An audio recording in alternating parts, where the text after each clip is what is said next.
Señor mío y Dios mío, creo firmemente que estás aquí, que me ves, que me oyes. Te adoro con profunda reverencia. Te pido perdón de mis pecados y gracia para hacer con fruto este rato de oración. Madre mía Inmaculada, San José, mi Padre y Señor, Ángel de mi guarda, interceded por mí. Seguramente que en la calle lo habrás visto muchas veces, especialmente entre grupos de jóvenes o incluso de adolescentes, todos sentados, todos con el móvil, mirando cada uno la pantalla de su aparatito, sin hablar entre ellos, pero al mismo tiempo pasando a toda velocidad, si te fijas, en los pequeños vídeos estos que están de moda en Instagram, en TikTok, en YouTube, ¿no? Se llaman shorts, reels, stories o cosas de esas, ¿no? Van pasando a toda velocidad uno detrás de otro, prácticamente no les da tiempo ni a verlo. Se detienen unos segundos y pasan al siguiente y pasan al siguiente. Y bueno, pues quizá a lo mejor tú también lo haces, no sé. Yo alguna vez reconozco que sí que me ha pasado, ¿no? Pierdo el tiempo de esa manera. Pero parece como que hay una especie de gratificación en ese cambio continuo y pasar de un estímulo a otro muy rápido, estímulos rápidos, fáciles, que buscamos y a la que nos estamos acostumbrando, habituando y parece como que lo buscamos en todo. Por ejemplo, dicen que los capítulos de los libros ahora son mucho más cortos, porque facilita que la gente los pueda leer, que si son capítulos largos la gente se desengancha, que las series, ¿verdad? Tienen que engancharte desde el minuto uno del primer capítulo, ¿no? El capítulo piloto tiene que tenerte ya ahí enganchado, porque si no, pues te aburres y ves otra cosa. Y luego de capítulo en capítulo te tienen que llevar de susto en susto a lo largo de las distintas temporadas para que no te desenganches, para que no te aburras, porque enseguida nos aburrimos, ¿no? También las parejas tienen prisa, enseguida somos pareja, ¿no? Han quedado, ya somos pareja, hombre, acabas de quedar, no sé. Somos novios, ya enseguida se van de viaje juntos, enseguida quieren irse a vivir juntos, enseguida tienen relaciones, viven como esposos, pero sin ser esposos, no da tiempo, no da tiempo a las cosas profundas, ¿no? No da tiempo al libro profundo, no da tiempo a ver un vídeo largo, un podcast de estos de hora y media, donde aprendes tanto, no da tiempo a que madure la relación, a que salga la verdad de su vida, porque vamos como muy rápido y a veces, y sobre esto ya quería yo aterrizar en mi oración contigo, Jesús, y contigo que me escuchas, que a veces queremos reproducir como este patrón con Dios, ¿sabes? O sea, que a veces en nuestra relación contigo, Jesús, queremos, como esos jóvenes que pasan el dedito, ¿no? Pasar de una cosa a otra, todo muy rápido y todo muy fácil y muy satisfactorio. Y hay cosas que sí que son rápidas, claro. Enamorarse, por ejemplo, es muy rápido. Prácticamente uno ni se da cuenta y de repente descubro que estoy enamorado. Ha sido casi automático. Pero luego hay que hacer un proceso. Hay que ir madurando ese sentimiento hacia el amor verdadero. Y con Dios, contigo Jesús, nos pasa lo mismo. Por supuesto que como en un enamoramiento, miles de personas descubren y quedan fascinadas, Jesús, por tu belleza, por tu fuerza, por tu misericordia, por la acción de tu espíritu. Lo que pasa que luego tenemos que hacer un proceso. Y eso es a lo que te refieres hoy, Jesús, en el Evangelio, cuando nos dices, nos repites machaconamente en este Evangelio de la misa de hoy, que tenemos que permanecer, que tenemos que permanecer contigo, que tú no tienes prisa, que quieres hacer que las cosas que son buenas, que tus cosas crezcan bien, que necesitas que la semilla, digamos, eche raíces profundas antes de comenzar a crecer hacia afuera. No vaya a ser que luego tengamos un árbol sin raíces que enseguida se seca o que se cae en cuanto sopla un pequeño vendaval.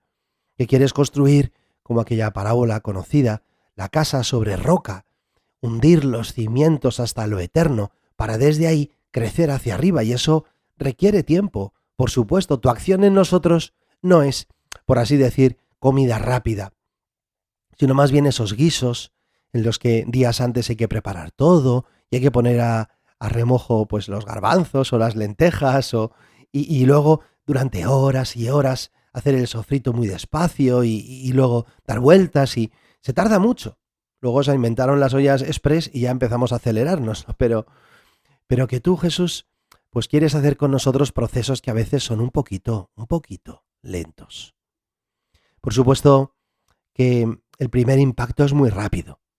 Así lo es, por ejemplo, para los que habéis ido a un fin de semana, un retiro de Maús, de Fetá, de Bartimeo, para los que vamos habitualmente a Medjugorje, impresiona mucho la primera vez, o uno hace alfa, que tarda un poquito más, pero bueno, son unos meses, o un seminario de vida en el espíritu de 7 semanas o de fin de semana, o un cursillo de cristiandad, o sea, todo ese primer impacto, esa impresión inicial es muy rápida, es como un deslumbramiento, pero entonces es como que tu voz emerge por encima de esas emociones y nos dice, permanece, permanece, quédate aquí, no te vayas. ¿Sabes que San Juan Pablo II en el año 79 visitó México? Y allí en la Catedral de Ciudad de México les hablaba de la fidelidad de María y de nuestra propia fidelidad. Es un texto precioso que te lo pongo ahí en la aplicación para que lo leas, porque allí destacaba el Papa 4 aspectos. Decía que la fidelidad de la Virgen, nuestra fidelidad, tiene un primer aspecto que es la búsqueda, ese anhelo del sentido profundo, el deseo de Dios, y en eso estamos de acuerdo todos. Que luego hay un segundo momento que es la acogida del misterio, la aceptación de ese Dios que nos sale al encuentro y al que hemos conocido y que nos fascina y nos cambia la vida. Y en eso también estamos todos muy de acuerdo. A ti te habrá pasado seguramente, ¿no? A mí me ha pasado muchas veces y quizá puedes pensar ahora en qué momento tuviste como ese encuentro personal que te fascinó como a María. Los protestantes siempre ponen mucho énfasis en ese momento, en el aceptar a Cristo en tu vida, ¿no? ¿Aceptas a Jesucristo? Sí, le acepto. Bueno, ya lo has aceptado, ya eres cristiano, ya por fin has entregado tu vida al Señor y ya, pero no es tan fácil porque luego el Papa continúa diciendo que hay 2 dimensiones más. La primera es la dimensión, dice el Papa, de la fidelidad, que es la coherencia. Es decir, que después del deseo y del encuentro, nos toca vivir conforme al misterio que se nos ha revelado. Que si tú, Jesús, has venido a mi vida, las cosas ya no pueden seguir siendo igual. Yo no puedo seguir siendo igual. Tengo que ajustar la propia vida a la voluntad de aquel al que he aceptado como mi Señor.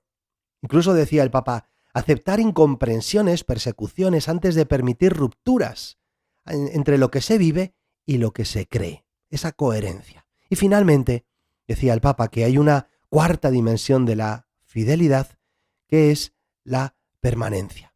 El Papa decía, toda fidelidad debe pasar por la prueba más exigente, la de la duración.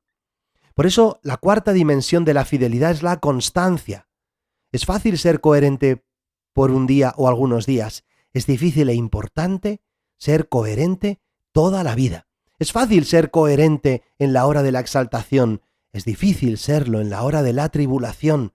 Pero solo puede llamarse fidelidad una coherencia que dura a lo largo de toda la vida. Estos días hablaba con la superiora de las Clarisas de Cantalapiedra. Me decía que los grupos de jóvenes que pasan con frecuencia les preguntan qué hacer cuando se pasa el sentimiento. Que muchos han hecho retiros o han tenido experiencias de impacto. ¿Qué hacer cuando se pasa el sentimiento? Pues lo que toca es la fidelidad. O sea, tú has visto el tráiler, que está muy bien, que es precioso y es verdad, pero es solo el tráiler. Queda lo mejor. Tienes que permanecer. Ten paciencia. Tienes toda la película por delante. Los buenos libros dicen que requieren al menos 100 páginas para enterarte bien y comenzar a engancharte. Tienes que aguantar esas 100 páginas primeras. Cuando estudias un instrumento, los primeros años son muy pesados. Cuando quieres empezar de cero a practicar un deporte, el tenis o el pádel, primero hay un aprendizaje y eso cuesta un poco. Cuando comienzas a subir una montaña, al principio no es tan bonito, luego ya sí, permanece, que es lo importante. Mira, terminamos ya, te voy a leer el texto y quiero que hagas una cosa. Quiero que cuentes las veces en las que Jesús dice la palabra permanecer, el verbo permanecer. ¿De acuerdo? Cuéntalas. Te lo voy a leer. Dice Jesús: Yo soy la verdadera vid y mi Padre es el labrador. Permaneced en mí y yo en vosotros. Como el sarmiento no puede dar fruto por sí si no permanece en la vid, así tampoco vosotros si no permanecéis en mí. Yo soy la vid, vosotros los sarmientos. El que permanece en mí y yo en él, ese da fruto abundante, porque sin mí no podéis hacer nada. Al que no permanece en mí, lo tiran fuera, como el sarmiento, y se seca. Luego lo recogen, los echan al fuego y arden. Si permanecéis en mí, y mis palabras permanecen en vosotros, pedid lo que deseáis y se realizará. ¿Cuántas veces te han salido? ¿Verdad que es 7? Es decir, el número de la plenitud. Virgen María, que permanezcamos fieles hasta el final. Te doy gracias, Dios mío, por los buenos propósitos, afectos e inspiraciones que me has comunicado en este rato de oración. Te pido ayuda para ponerlos por obra. Madre mía Inmaculada, San José, mi Padre y Señor, Ángel de mi guarda, interceded por mí.